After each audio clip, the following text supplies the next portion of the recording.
Komplotan yang disutradarai seorang mucikari perdagangan anak membakar pria dan membuang jasadnya di pinggir jalan. Tersangka utama merupakan pecinta sesama jenis membunuh korban karena cemburu. Sementara para pelaku memiliki peran masing-masing, mulai dari menganiaya, membuang jasad, dan menyimpan rahasia pembunuhan hingga tak melaporkannya ke polisi.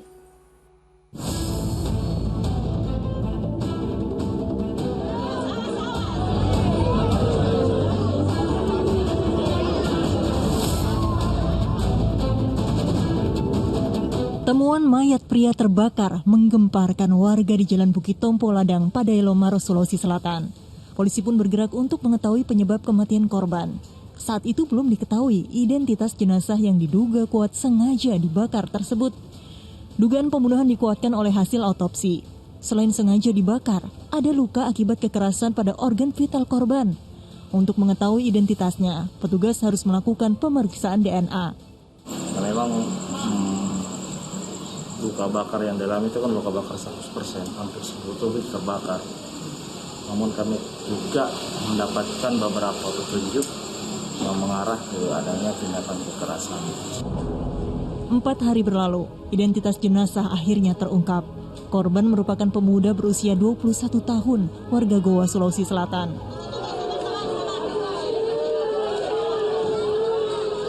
Kedatangan jenazah korban ke rumah duka sontak disambut tangis pihak keluarga.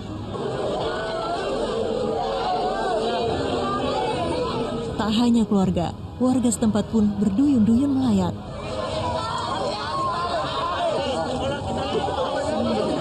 Kesedihan semakin membuncah saat anak keempat dari 5 bersaudara itu akan dimakamkan.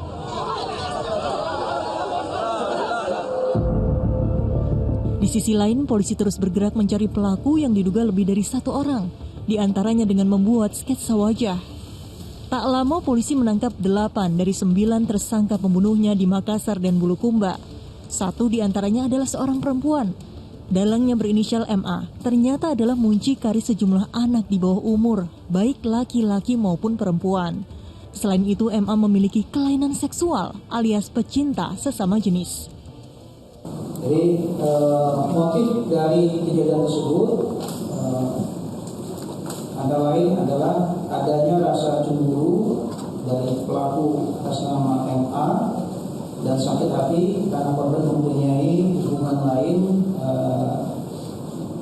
hubungan sejenis dengan laki lainnya. Saat kejadian, MA bersama rekannya menjemput korban di rumah. Dalam perjalanan menuju ke hotel di kawasan Losari, Makassar, di ponsel korban, MA melihat percakapan korban bersama pria lain di media sosial.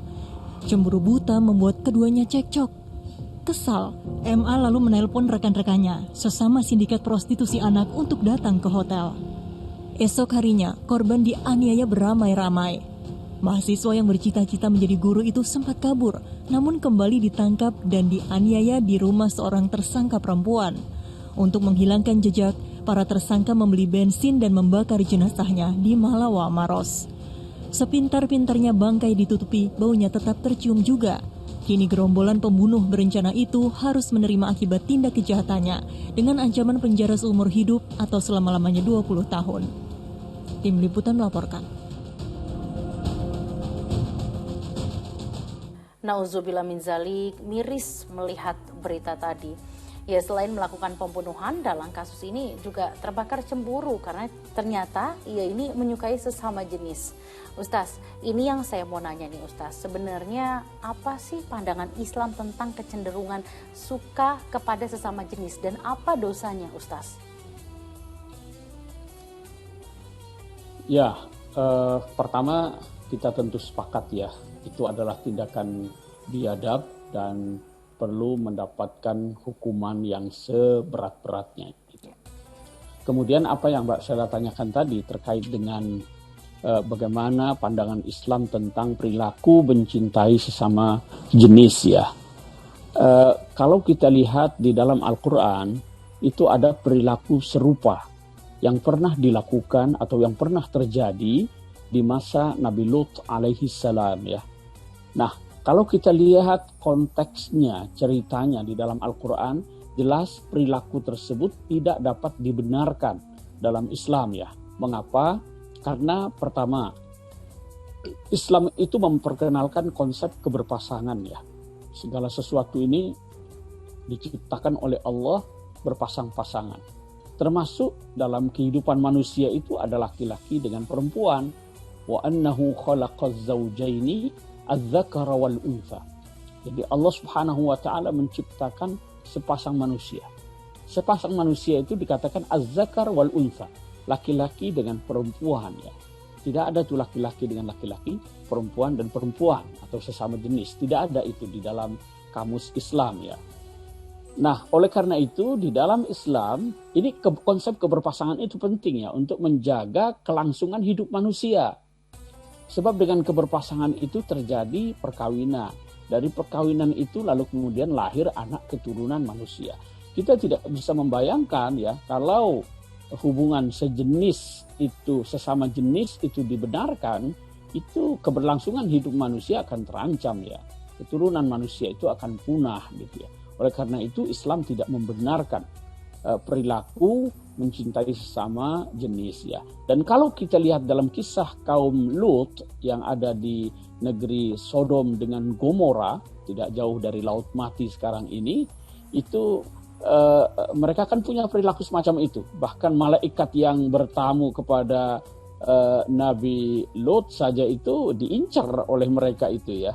Di situ dikatakan atatuna dzukrana minal alamin. Kamu mendatangi laki-laki sementara watazaruna ma khalaqalakum rabbukum min azwajikum.